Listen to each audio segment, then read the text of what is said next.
Are you a businesswoman who is finding it challenging to get your ideas across and make a point? Welcome to Speakers Who Get Results with Elizabeth Bachman, a podcast dedicated to helping women get the visibility they want, whether making a speech or talking in a meeting. Every week, get valuable lessons from Elizabeth or learn from her roundtable conversations with experts and speakers on how to make a difference, not just a point. On to the show with your host, Elizabeth Bachman. Hello, and welcome to Speakers Who Get Results. I'm Elizabeth Bachman, your host, and this is the podcast where we talk about leadership, visibility, how to improve your career, and communications. My guest today is Julia Vax, who is a business lawyer at Arnold Porter. But before I get into the very interesting things that Julia talks about, let me invite you to see how your presentation skills are doing by taking our free 4-minute assessment at speakforresultsquiz.com. That's www.speakforresultsquiz.com. And that's where you can see where your presentation skills are strong and where maybe a little bit of support could get you the results you need and the recognition that you deserve. My guest today is Julia Vax. As part of Pride Month, she's an openly gay lawyer, and she was talking about negotiations and deals with information for those of us who have to negotiate our own deals about our own salaries, because that's one of the hardest ones you could ever do.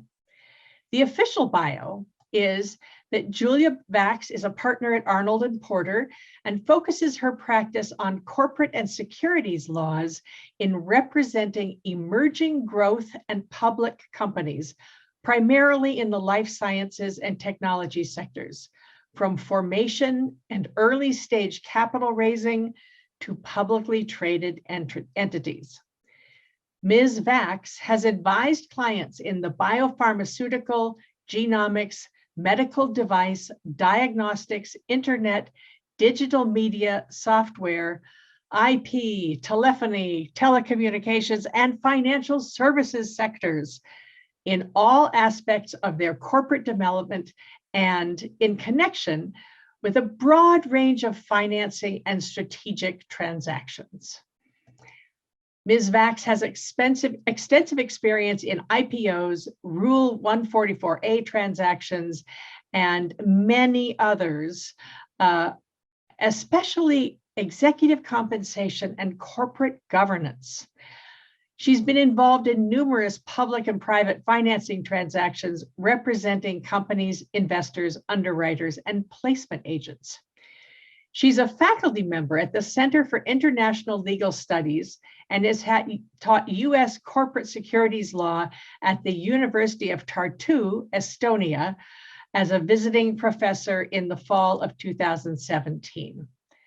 Julia Vax and I have had many conversations about helping women get on boards. So that is part of what we talked about, but most especially how to find out your worth and negotiate to get more money. So stay tuned. Here's the conversation with Julia Vax. Julia Vax, thank you so much for joining me on Speakers Who Get Results. Hi, how are you? Oh, I'm thrilled to have you here. And before I get into the many, many questions I have for you, let me ask you, who would be your dream interview? If you could interview someone who's no longer with us, who would it be? What would you ask them? And who should be listening? Well, I guess my dream interview person who I would have loved to have met in person would be the notorious RBG, Ruth Bader Ginsburg, who is the Supreme Court Justice Ruth Bader Ginsburg. Yes. Correct. The former Supreme Court Justice who just passed away recently And she was an incredible woman, was an incredible personality. And I would have loved to talk to her live, which unfortunately did not get a chance. I would have asked her whether she regretted anything in her life, whether anything that she has accomplished, whether she regretted missing something and not doing something in her life. Why would you ask that? Is there, what makes you ask that? Well, I believe in facing your fears and spending your life challenging yourself. That was another famous person who said that to live your life without fear, you must face it every day. And you should do something that scares you every day. And that was Eleanor Roosevelt, who said that 8 years ago, a wife of a former president of the United States. And it is important, I think, to challenge yourself every day. And I am wondering whether somebody like Ruth Bader Ginsburg has faced some fears or has failed to face some fears that she wished she had done in her life. Okay. Well, I'd be there. One of the things, she loved opera. And so several of my friends who have done a lot of things at Washington Opera were married by her.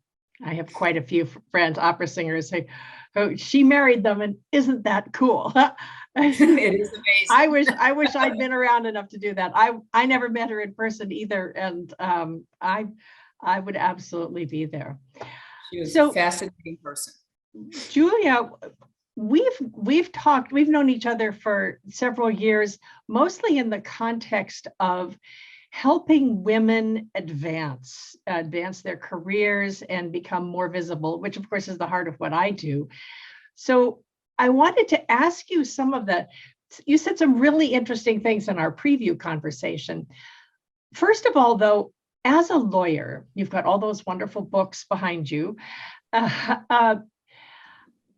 So many people think about the lawyers we see on TV, Law and Order, or where I am, Tatort, and everything works out perfectly, and you catch the murderer and so forth, which is not the kind of law that you do. Can you talk a little bit about that? What is it you do? It's actually interesting. I went to law school with the clear goal of never seeing the inside of a courtroom. So I wanted to never be the kind of lawyer that we see on TV, litigating cases and standing in front of the judge.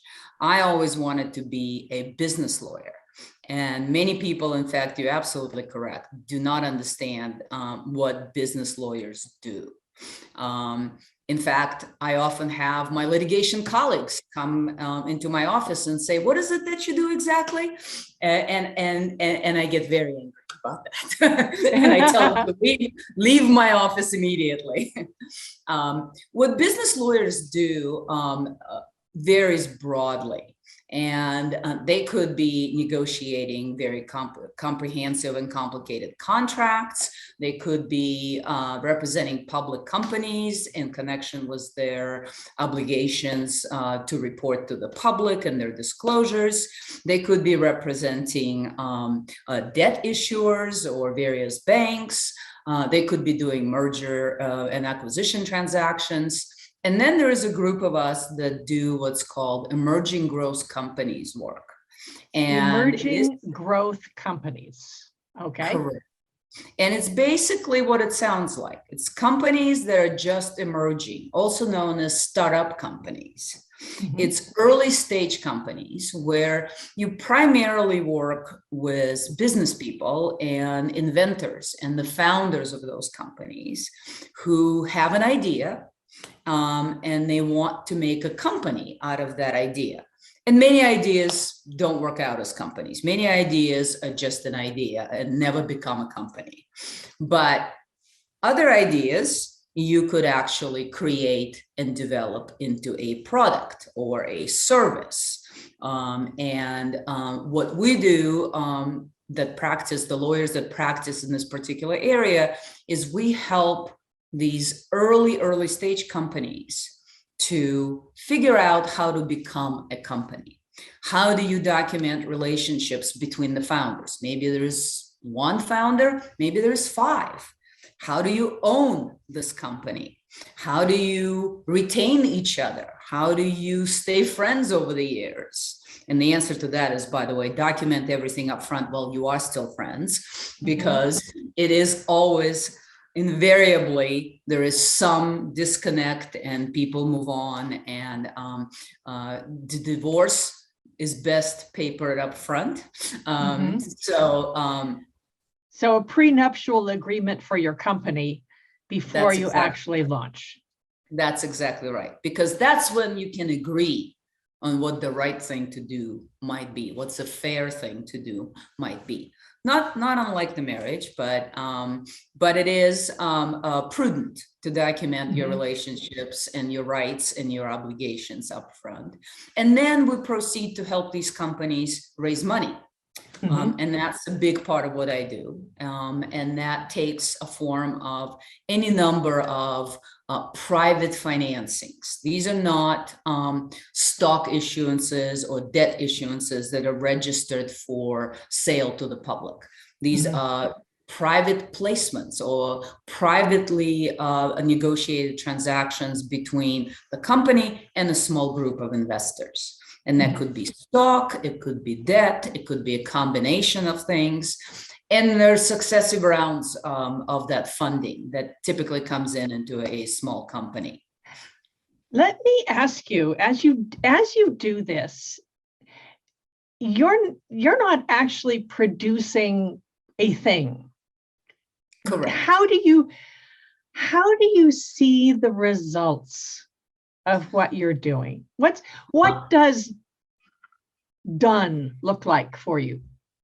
Well, it actually is interesting, because that's one of the reasons I really like working with those companies, because you get to touch the thing. You get to touch whatever it is that this company might be producing or creating or developing, whether it be a widget, whether it be a website, whether it would be a cancer drug.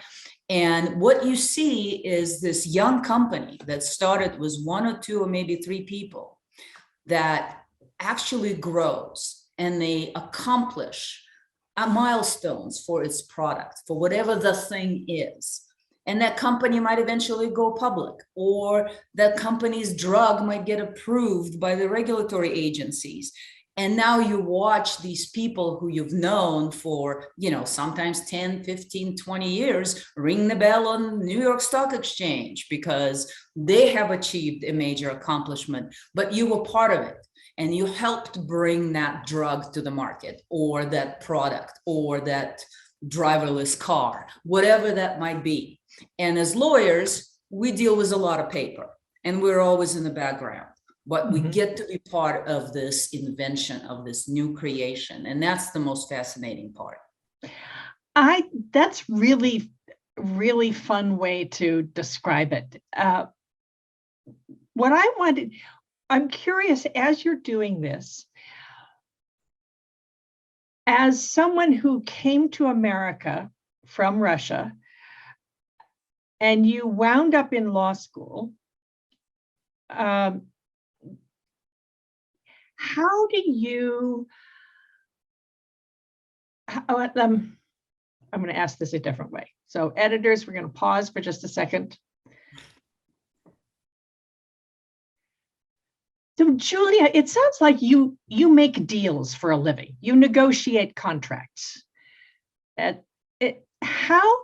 What advice do you have for women negotiating the most important contract of all, which is their salary?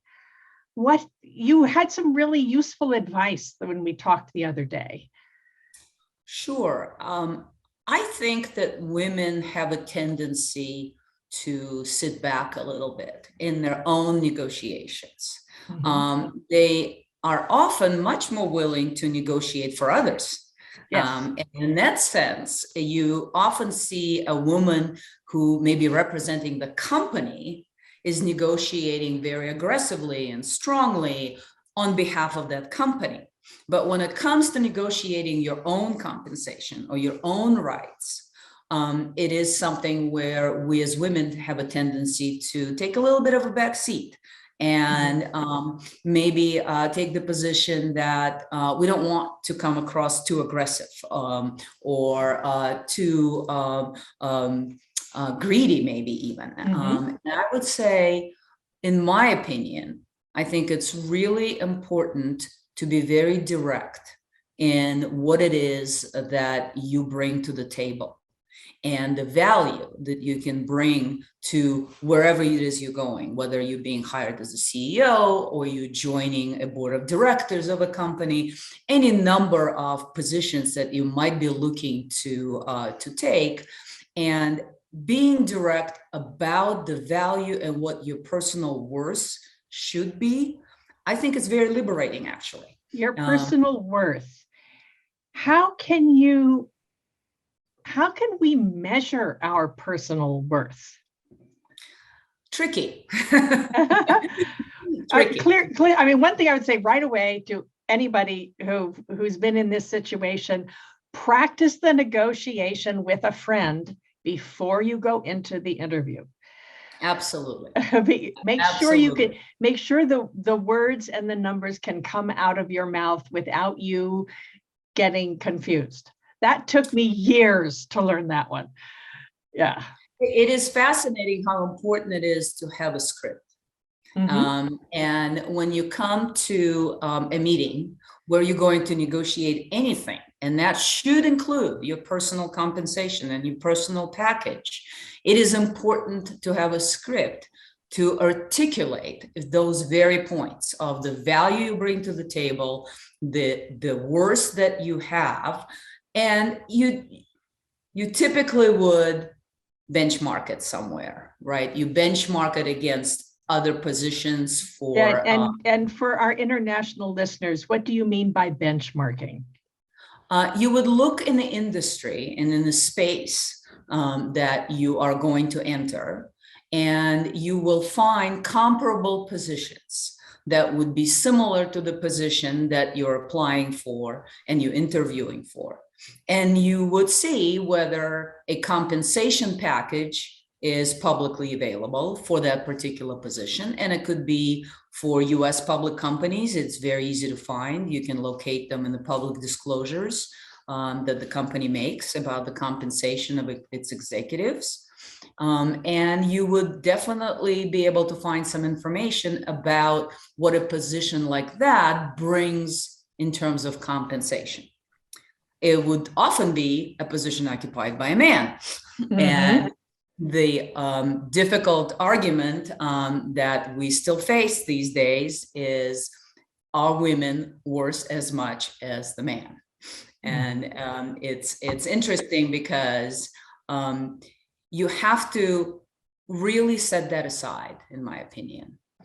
I think there should not be any distinction between what a woman or a man brings to the table. In fact, Ruth Bader Ginsburg had said that women should be present everywhere where the important decisions are made. Yes, absolutely. Yes, in the room. You said something about being told to take the call from the recruiter. Talk about that a little bit, because that was a very interesting tip. And I really, I thought that was very useful information. Absolutely. In the legal world, we, I would say, get hounded by recruiters. We get calls and emails, if not every day, certainly once a week.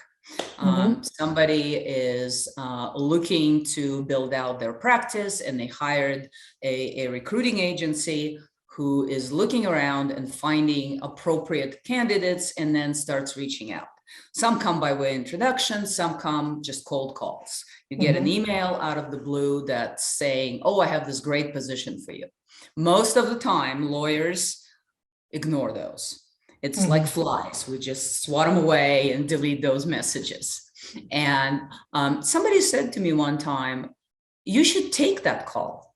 You should have a conversation. Doesn't mean you need to leave the place of where you are. You should take the call to do a market check. See what you're worth. See what third parties are offering. How do you determine the value? It's what the party is willing to pay. So do a market check by talking to these recruiters. Find out what they're offering. Find out what their compensation package might be.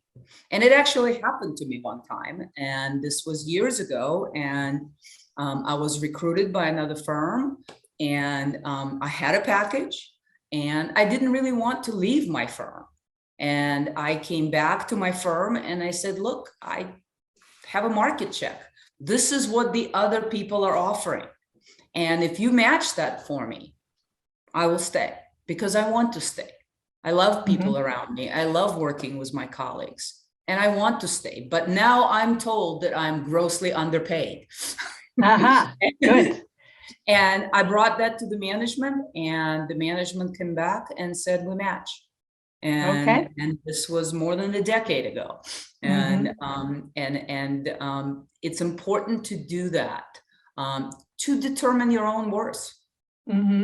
Yes, to determine what the market thinks you should be paid. Exactly. That's very interesting.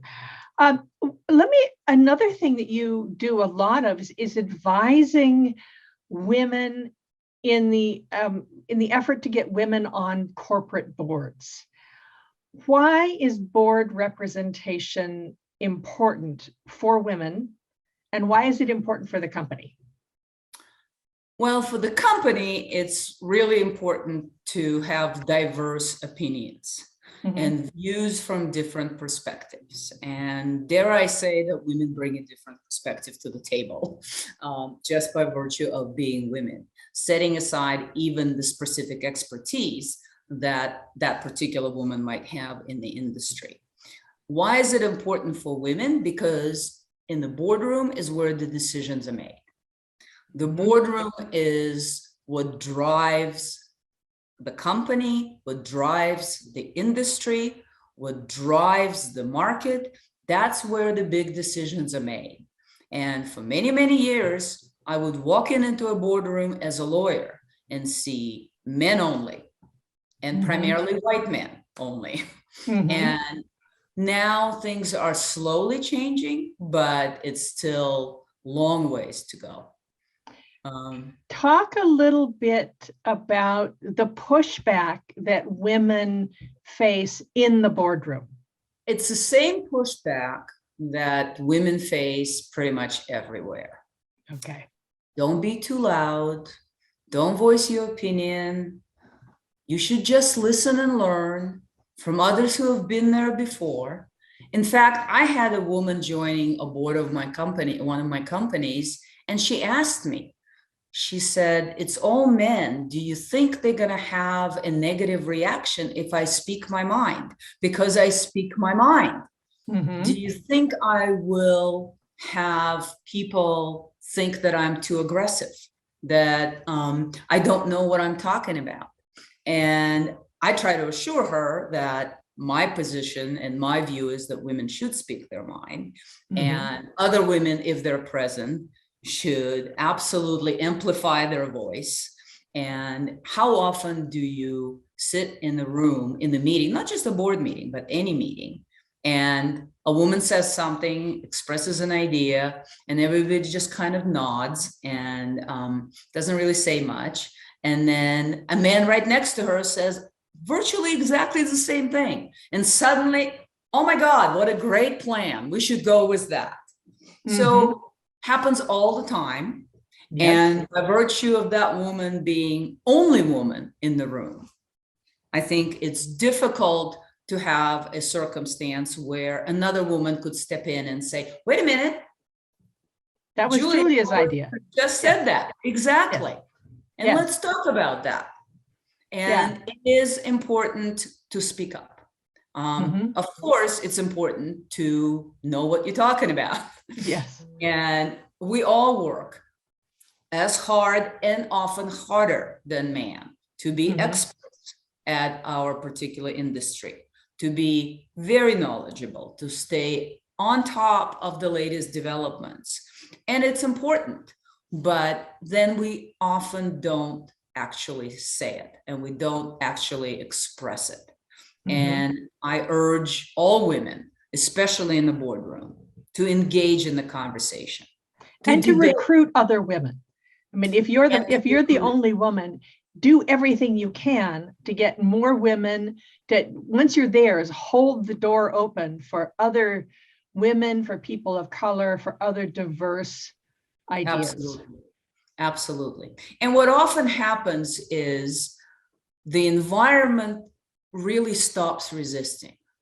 When you engage in a direct and open debate about the values that you bring to the table, that other women or other diversity candidates could bring to the table, the environment often stops resisting. It is amazing to see when somebody walks in a room and articulates a particular idea, and suddenly all those men around the table realize that that was a different perspective that they didn't think about, because it just didn't occur to them. It's just not something that comes to their mind. I have to say that it happens in groups of women too. So I've been in plenty of groups of women where everybody comes from the same sort of background, and we all reinforce what we're thinking, which is not necessarily what the rest of the world thinks. Absolutely. I'm known to be a contrarian. Somebody says, "You're just a lawyer, you always argue." Not at all. Julia, have you ever faced pushback as a gay woman? Not at all. And I have been very lucky, but I also believe that it is the attitude that I have. I have been openly gay my whole life. Openly gay in law school, openly gay in practicing law. In fact, when I made partner, our small firm in San Francisco at a time made 6 partners that year. There were 3 litigators and 3 business lawyers, and 4 of us were gay. So it was quite an accomplishment, and we felt very proud of our firm. But it is also, I think, important to, again, face that and be who you are. And if you are who you are, you will find the environment that is receptive to who you are and doesn't really care whether you're gay or straight or green or brown. It doesn't really matter if they accept you as a person. And then you also don't have any skeletons in your closet. It's one of those things that you don't need to fear that somebody will find out and there could be repercussions. If you are direct and open about who you are, then you naturally will end up in the environment, that's my belief, that is receptive and appreciative of who you are and your own diversity. And being gay is self-identified diversity. We often don't know if our colleagues might be gay unless they tell us. And I think it's important to tell. It's do tell and do ask, because it is something that makes all of us better to appreciate the diversity among us, whether it's being racial diversity or sexual orientation diversity or national origin diversity. I think it does improve everyone's perspective, and it just opens avenues for better future for all of us. So I believe in being openly out and never making it a secret. Okay, well, that's a great place to, let me go to a final thought. If someone was curious about stepping up into a board position, I know you do a lot of training around this. Where should you start? Well, I would right away look at the How Women Lead website. Okay. So How Women Lead, we'll post a link in the comments, yes. And think about why it is that you want to join the board. Because I'll tell you, if you think you want to join a corporate board because you think you're going to make a lot of money, that is not the good reason. In fact, smaller companies hardly pay their directors, and they may pay a little bit in the form of stock that may be completely worthless if the company is not successful. So it's really not about money. Think about, what is your passion? What is it that you want to accomplish in life? And that's what should be the driving force for your joining the board. Because joining a company that you don't understand, the industry that you're not familiar with, something that is not of personal interest to you, that would be a really boring and complicated engagement. And you will work pretty hard, and you're probably not going to achieve as much satisfaction. But if your dream is to cure cancer, then find a company that's working on the next thing for cancer. And help that company accomplish it, and work hard with them to bring that idea, that dream of yours, together with that company to become a reality. I think that's a great line to end on. Julia Vax, thank you so much for coming to Speakers Who Get Results. It's been really fun to hear all your stories and having you share your wisdom with us. And we will post links to her LinkedIn page where she writes all sorts of interesting things. And this has been Speakers Who Get Results. I'm Elizabeth Bachman, your host. And let me remind you that if you're curious about how your presentation skills are doing, you can take our free 4-minute assessment at speakforresultsquiz.com. That's www.speakforresultsquiz.com. That's where you can see where your presentation skills are strong and where maybe a little bit of support could get you the results you need and the recognition that you deserve. If you enjoyed this, please leave us a good review, whatever app you're listening to, subscribe, tell your friends. This has been Speakers Who Get Results. I'll see you on the next one. We have just concluded another great episode of Speakers Who Get Results with your host, Elizabeth Bachman. If you got value from today's episode, please feel free to share us with your friends and colleagues. You may also visit elizabethbachman.com for additional resources. Be sure to tune in every week for new episodes, and thanks for tuning in.